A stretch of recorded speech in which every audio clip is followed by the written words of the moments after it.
For over 3 decades, he was the soul of WWE, the Phenom, the Deadman, the locker room leader, the man who carried the company on his back through the darkest times. But one day he walked away. Why did The Undertaker truly leave WWE? Was it age? Was it betrayal?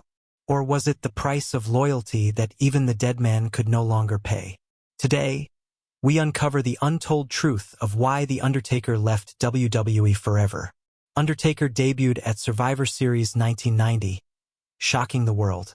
He wasn't just another wrestler, he became an era.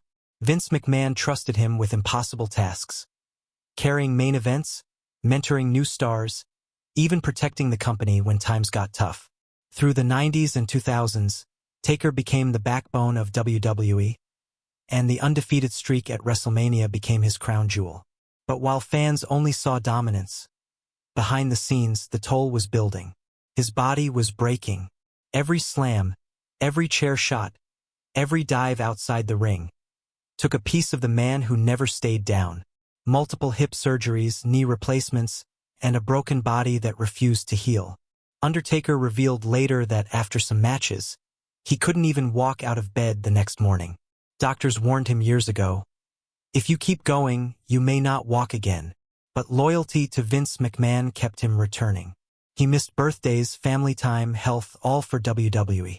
By 2010s, his injuries turned into permanent damage. He needed surgeries almost every year. Undertaker's body was alive, but his soul was being torn apart by the business he loved. WrestleMania 30.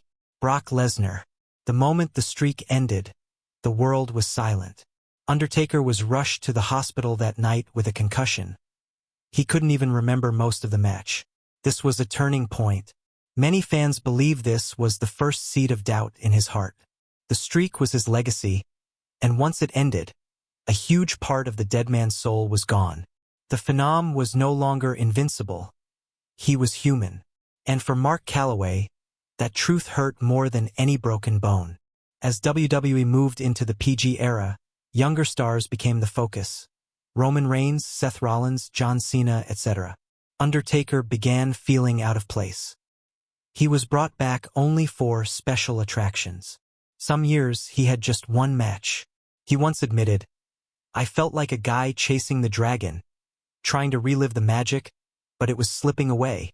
Backstage, some younger stars didn't understand the sacrifices he made, and Taker felt isolated.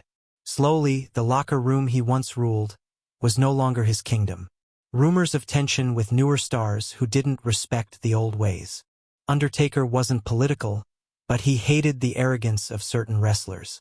There were whispers that he didn't agree with some of Vince's creative decisions, like fighting Goldberg in Saudi Arabia, where the match ended in disaster and nearly ended both men's careers.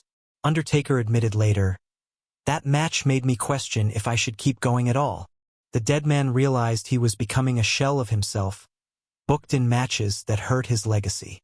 Undertaker gave WWE 30 years of his life. In return, he sacrificed his body, his family time, his health. He didn't leave because of one fight or one rivalry.